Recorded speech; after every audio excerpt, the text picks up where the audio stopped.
इस मूवी में 3 अलग अलग स्टोरीज हैं जो टोक्यो में बनाई गई हैं और इस मूवी की फर्स्ट स्टोरी है इंटीरियर डिजाइन। स्टोरी के स्टार्ट में हम टोक्यो सिटी को देखते हैं जहाँ पर बहुत तेज बारिश हो रही थी और बहुत ज्यादा ट्रैफिक थी और वहीं पर हम एक गाड़ी में इस मूवी के 2 मेन कैरेक्टर्स को देखते हैं और इस गाड़ी में हम एक कपल को देखते हैं। लड़के का नाम अकीरा और लड़की का नाम एरिको है और ये दोनों बैठकर गाड़ी में बातें कर रहे थे कि अगर ऐसी ही बारिश होती रही तो हमारे लिए और भी ज्यादा मुसीबत हो सकती है। और यहाँ पर हम अकीरा को देखते हैं जो इस सिटी में एक बहुत बड़ा डायरेक्टर बनने आया था और इसके साथ इसके फ्रेंड एरिको इसकी हेल्प करने आई थी। एक्चुअली ये लोग फर्स्ट टाइम एक विलेज से सिटी में आए थे क्योंकि अकीरा को एक बहुत बड़ा फिल्म डायरेक्टर बनना था और इसीलिए एरिको इसको यहाँ पर सिटी लाई थी और खुद भी इसकी हेल्प करना चाहती थी। लेकिन अब इस सिटी में इनका कोई भी जानने वाला नहीं था। लेकिन एरिको की एक चाइल्डहुड फ्रेंड यहाँ पर रहती थी। तभी एरिको उसको कॉल करती है और फिर जब एरिको अपने फ्रेंड को कॉल करती है तो वो एड्रेस बताकर उसको वहाँ पर बुला लेती है। और अब एरिको अपने फ्रेंड को मिल गई थी और वो मिलकर बहुत ज्यादा खुश होती है।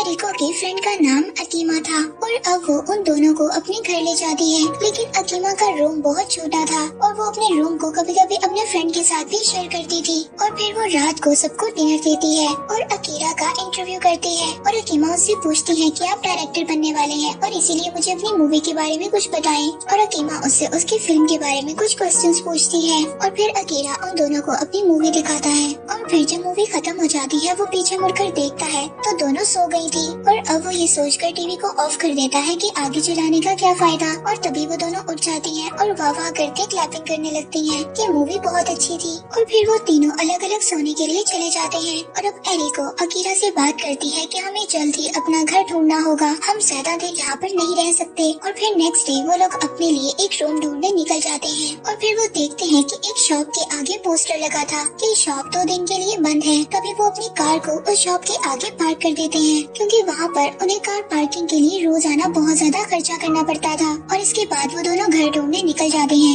लेकिन इनके बजट के लिहाज से इन्हें कोई भी घर नहीं मिल रहा था और अगर उन्हें अच्छा घर या अच्छा रूम चाहिए था तो उसके लिए उन्हें ज्यादा पे करना पड़ रहा था और वो उनके बजट से बाहर था। और फिर इसी तरह दोनों पूरा दिन अपने लिए रूम को ढूंढते रहते हैं और फिर तभी वो चलते हुए वहाँ पर एक नोट पढ़ते हैं। उस नोट में एक पार्ट टाइम जॉब के लिए लिखा हुआ था जो एक शॉप में गिफ्ट रैप करने का काम था। और ये देखकर एरिको बोलती है कि हमें पहले कोई जॉब करनी चाहिए और अब वो अकीरा को अपने साथ जबरदस्ती उस शॉप के अंदर ले जाती है। और अब उस शॉप में जॉब के लिए एक टेस्ट देना पड़ता है और उस टेस्ट को अकीरा बहुत अच्छे से पास कर लेता है लेकिन एरिको उस टेस्ट में फेल हो जाती है और इसी वजह से वो बहुत ज्यादा उदास हो जाती है और यहीं पर सीन शिफ्ट हो जाता है। इसके बाद वो दोनों दोबारा अपनी फ्रेंड के घर आ जाते हैं और वहाँ पर खाना खाते हुए अकीरा एरिको के बारे में बताता है कि ये टेस्ट में फेल हो गई थी। और ये सब बातें सुनकर अकीरा की एरिको को बहुत ज्यादा बुरा लग रहा था और फिर उनकी फ्रेंड बातों बातों में पूछती है कि तुम कितने दिन और यहाँ पर रहोगे। तभी एरिको का चेहरा उतर जाता है और फिर वो अगले दिन अकेले घर ढूंढने निकल जाती है और अब वो घर ढूंढना स्टार्ट करती है लेकिन वो बहुत ज्यादा डिप्रेशन में थी और उसको घर भी नहीं मिल रहा था। और इसी दौरान अकीरा भी पार्ट टाइम जॉब के लिए गया हुआ था और अब अपने दिल में एरिको इस बात को सोचती है कि वो किसी भी काम के लिए नहीं बनी, उससे कोई भी काम नहीं हो सकता, वो बिल्कुल बेकार है और उसके होने का कोई फायदा नहीं है। और फिर वो एक शॉप के आगे आकर बैठ जाती है और वहीं पर वो नोट पढ़ती है कि शॉप अगले 2 दिन के लिए बंद है। तभी उसको वो बात याद आती है कि उसने 2 हफ्ते पहले अपनी कार को एक शॉप के आगे खड़ा किया था तो वो फौरन उस शॉप के बाहर जाकर देखती है। अब वहाँ पर शॉप खुली थी लेकिन उसकी कार गायब थी और नीचे जमीन पर लिखा हुआ था कि कार को यहाँ से हटा दिया गया है। और अब एरिको बहुत ज्यादा गुस्से में थी, ना उसको घर मिल रहा था और अब तो उसकी कार भी जब्त हो गई थी। वो अकीरा को बताती है कि उस कार में मेरे कुछ इम्पोर्टेंट डॉक्यूमेंट्स हैं और मैं उनको लेना चाहती हूँ और अब वो वहाँ से लेने के लिए चली जाती है। और जब वो अपनी गाड़ी लेने वहाँ पर पहुँचती है तो उसको कंपनी वाले डांटते हैं और एरिको को बोलते हैं कि तुमने वहाँ पर अपनी गाड़ी को क्यों खड़ा किया था और उसका फाइन और चार्ज सब कुछ मिलाकर एक बहुत बड़ी अमाउंट उसको बता देते हैं। तभी एरिको उनको कहती है कि ये अमाउंट बहुत ज्यादा है, इतनी अमाउंट की तो मेरी गाड़ी भी नहीं है। और अब वो कंपनी वाला को कहती है कि गाड़ी में मेरा कुछ जरूरी सामान है, सिर्फ वो मुझे लेने दे। लेकिन कंपनी का ऑनर उसको मना कर देता है और अब वो बहुत ज्यादा दुखी थी और दुखी होकर बाहर आ जाती है। तभी वहाँ पर गेट खुलता है, एक गाड़ी बाहर आ रही थी और अब एरिको चुपके से उस गेट के अंदर चली जाती है और जब वो वहाँ पर जाकर देखती है तो वहाँ पर हजारों गाड़ियाँ थी और अब उसकी गाड़ी कौन सी थी उसको कुछ भी समझ नहीं आ रहा था। तभी वहाँ पर एक वर्कर आता है, उससे उसकी गाड़ी का मॉडल नंबर वगैरह पूछता है और फिर वो उसकी गाड़ी के पास उसको ले जाता है। वो अपनी गाड़ी में से अपना सारा जरूरी सामान निकाल लेती है और वो सारा जरूरी सामान वही था जो अकीरा को डायरेक्टर बनने में हेल्प करेगा। वो सारा सामान इसलिए था क्योंकि अकीरा को अपनी फिल्म के लिए एक शो करना था। इसके बाद अकीरा अपनी फिल्म का शो करता है। उसकी फिल्म को देखने के लिए वहाँ पर बहुत ज्यादा लोग आए हुए थे और अब जब उस मूवी में स्मोकिंग का सीन आता है तो अकीरा वहाँ पर स्मोकिंग कर लेता है और सभी ये देखकर सोचते हैं कि ये तो बहुत ज्यादा अनोखी मूवी है और बाहर आकर सभी अकीरा की बहुत ज्यादा तारीफ करते हैं और बोलते हैं कि मूवी बहुत ही ज्यादा सुपर है और बहुत ज्यादा अलग भी। और ये सब एरिको बहुत दूर खड़ी देख रही थी। तभी उसके पास एक लड़की आती है और उससे पूछती है कि आप कौन हो। एरिको उस लड़की को बताती है कि मैं अकीरा की फ्रेंड हूँ। ये सुनकर वो कहती है कि आप बहुत जल्दी गायब हो जाओगी और फिर कोई भी आपको नहीं देख सकेगा। और अब अकीरा अपनी मूवी की वजह से बहुत ज्यादा फेमस हो गया था। और फिर एक दिन जब एरिको सुबह को ब्रश करने के लिए उठती है तो जब वो मिरर के सामने जाती है वो देखती है कि उसकी चेस्ट में एक बहुत ही बड़ा होल था और उसमें कुछ लकड़ी की तरह था। और जब वो उस चीज को टच करती है तो बहुत ज्यादा डर जाती है और ये देखकर वो बहुत ज्यादा घबरा जाती है। अब ये क्या चीज थी उसको भी समझ नहीं आ रहा था और फिर से वो घर ढूंढने के लिए बाहर निकल आती है, लेकिन अब उससे चला भी नहीं जा रहा था और उसको चक्कर आ रहे थे। तो वो एक जगह पर बैठ जाती है और जब वो अपने आप को चेक करती है तो उसके पाँव लकड़ी में तब्दील हो रहे थे और फिर वो भागने लगती है और भागते भागते उसकी सारी ड्रेस नीचे गिर जाती है और अब एरिको कंप्लीट एक लकड़ी की चेयर में तब्दील हो गई थी और अब वो बहुत ज्यादा शर्मिंदा होकर चल रही थी और वो पूरी तरह एक चेयर में तब्दील हो जाती है। जो उसने ड्रेस पहना हुआ था वो ऐसे लग रहा था कि जैसे किसी चेयर ने पहना हो और ऐसे ही रोड के दरमियान में एक चेयर बन जाती है और वहाँ पर लोग ऐसे ही आ रहे थे और इसी तरह रात हो जाती है। तभी वहाँ पर एक आदमी आता है और जो एरिको ने कपड़े पहने हुए थे उनको खींचने लगता है, ये सोचकर कि एक चेयर ने कपड़े पहने हुए हैं। और अब एरिको वहाँ से भागकर एक बस स्टेशन के पास जाकर रुक जाती है और उस बस स्टेशन पे जाकर छुप जाती है। और तभी वहाँ पर एक बूढ़ी औरत देखती है कि वहाँ पर एक चेयर पड़ी है और वो उस पर बैठ जाती है। और जब भी एरिको को कोई देखता था तो वो चेयर में तब्दील हो जाती थी और जब उसको कोई नहीं देखता था तो वो एक ह्यूमन में तब्दील हो जाती थी। और फिर वो बूढ़ी औरत कुछ देर बैठने के बाद वहाँ से चली जाती है और अब एरिको वहाँ पर इधर उधर भाग रही थी। तभी वहाँ पर एक मैजिशियन आता है, उसकी नजर उस चेयर पर पड़ती है यानी कि एरिको पर पड़ती है और वो चेयर उसको बहुत ज्यादा चमकती हुई नजर आती है। अब वो मैजिशियन उस चेयर को अपने घर ले जाता है और अब वो अपने घर में उस चेयर को ही यूज कर रहा था। और अब इसी तरह था जब मैजिशियन घर पर होता था तो एरिको एक चेयर में तब्दील हो जाती थी और जब वो घर से बाहर जाता था तो वो एक ह्यूमन में तब्दील हो जाती थी और इसके घर में इसी तरह टहलने लगती थी। और दूसरी तरफ हम अकीरा को देखते हैं जो कि एक बहुत बड़ा डायरेक्टर बन गया था। और अब एरिको एक लेटर भी अकीरा को लिखने की कोशिश करती है कि मैं गायब हो गई हूँ, मुझे तुम कभी मत ढूंढना। और अब एरिको भी बहुत ज्यादा खुश थी क्योंकि वो जिस घर में रहती थी वो मैजिशियन उस चेयर को बहुत ज्यादा यूज करता था और वो उस चेयर का बहुत ज्यादा ख्याल भी रखता था, यानी कि वो मैजिशियन उस चेयर को बहुत ज्यादा पसंद करता था। और ये बात एरिको को बहुत ही पसंद थी। और हम देखते हैं कि वो मैजिशियन इस चेयर पर बैठकर ही सारे काम करता था और इस चेयर पर बैठकर ही म्यूजिक भी बजाया करता था। और इसी तरह ये स्टोरी एंड हो जाती है। और अब हम नेक्स्ट स्टोरी को देखते हैं जिसका नाम है मेयर। और अब हम यहाँ पर टोक्यो सिटी को देखते हैं और इस सिटी के अंदर हम एक अंडरग्राउंड होल को देखते हैं और उस होल में से एक आदमी बाहर आता है और उस आदमी ने ग्रीन कलर का ड्रेस पहना हुआ था और उसकी एक आंख बिल्कुल व्हाइट थी और वो देखने में बहुत ज्यादा डरावना लग रहा था। और अब वो आदमी उस शहर में आकर अजीब अजीब हरकतें करता है, किसी से सिगरेट छीन लेता है और किसी से फूल छीन लेता है और वो वहाँ पर रोड पर लेडीज से बदतमीजी करता है और बाकी लोगों को भी टॉर्चर कर दोबारा उस होल के अंदर चला जाता है। और अब इस आदमी की बात मीडिया में भी आ गई थी। मीडिया इस न्यूज को चला रही थी कि ये आदमी एक होल से बाहर आता है और लोगों को टॉर्चर कर दोबारा उस होल के अंदर चला जाता है। और मीडिया पुलिस को ये बात इन्फॉर्म कर रही थी कि इस आदमी को जल्दी पकड़ना होगा। और अब हम उस आदमी को देखते हैं जो सिर्फ होल में ट्रैवल करता है। अब वो आदमी एक सुरंग में जाता है। वो सुरंग वर्ल्ड वॉर के टाइम पर बनाई गई थी। उस सुरंग में एक टैंक भी था और अब वहाँ पर वो ट्रैवल कर पहुँच जाता है। और अब वो जब वहाँ पर पहुँच जाता है तो वहाँ पर उसको एक बॉक्स नजर आता है। उस बॉक्स को जब वो ओपन करता है तो उसमें बहुत ज्यादा बॉम्ब थे। और अब वो आदमी दोबारा से सिटी में आता है और लोगों पर बॉम्ब गिराने लगता है। और इसी तरह वो आदमी लोगों पर अटैक कर दोबारा से होल के अंदर जाकर छुप जाता है। और अब मिलिट्री के लोग उस आदमी को पकड़ लेते हैं और अब न्यूज में भी आ जाता है कि वो आदमी पकड़ा गया है। और अब वो लोग उस आदमी से बात करने की कोशिश करते हैं, लेकिन वो उनको कोई भी जवाब नहीं दे रहा था। और अब वो लोग एक लॉयर को बुलाते हैं। वो लॉयर भी बिल्कुल इस साइको की तरह था और इस लॉयर की एक आंख भी बिल्कुल वाइट थी और ये लॉयर हरकतें भी बिल्कुल इस साइको की तरह ही करता था।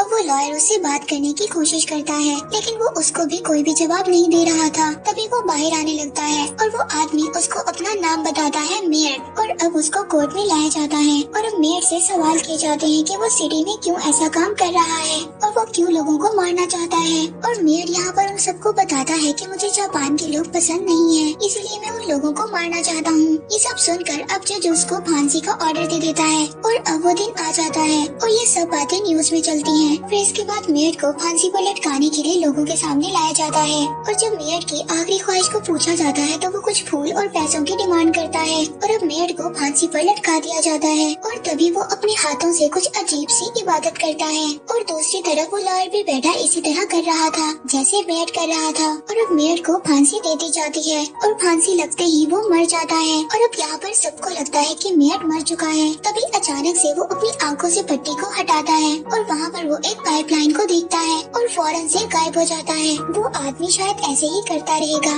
और छुप कर लोगों को मारता रहेगा। और ये बात हमें बताते हुए ये स्टोरी यहीं पर एंड हो जाती है। और इस मूवी की लास्ट स्टोरी है शेकिंग टोक्यो। मूवी के स्टार्ट में हम एक आदमी को देखते हैं जो अपने रेस्ट रूम में बैठा हुआ था और इस आदमी का नाम था हिकिकोमोरी। हिकिकोमोरी का मतलब ये था यानी कि ये आदमी बाहर की दुनिया को पसंद नहीं करता था और लोगों से बिल्कुल अलग अपनी लाइफ को गुजारने वाले को हिकिकोमोरी कहा जाता है। और हिकिकोमोरी 10 साल से इसी कमरे में बंद था। हिकिकोमोरी ज्यादा बाहर नहीं जाता था क्योंकि वो बाहर के लोगों को पसंद नहीं करता था और यहाँ तक कि वो टीवी में भी लोगों को नहीं देखना चाहता था। लेकिन हम देखते हैं कि टीवी के आसपास बहुत ज्यादा बुक्स थी। हिकिकोमोरी को बुक्स पढ़ना पसंद थी और वो इसकी हॉबी भी थी और इसकी डेली रूटीन भी यही थी, सुबह उठना, खाना खाना और बुक्स पढ़कर सो जाना। और इसके घर वाले इसको मंथली पेमेंट भी भेजा करते थे और इसका सबसे फेवरेट फूड पिज्जा था और ये वीक में एक बार जरूर पिज्जा खाया करता था और पिज्जा के बॉक्स को भी कलेक्ट कर अपने पास रखता था। और 10 साल तक उसने जितना भी पिज्जा खाया था उसके बॉक्स को उसने अपने पास जमा किया हुआ था। और हमें पता चलता है कि 10 साल पहले जब वो जॉब करता था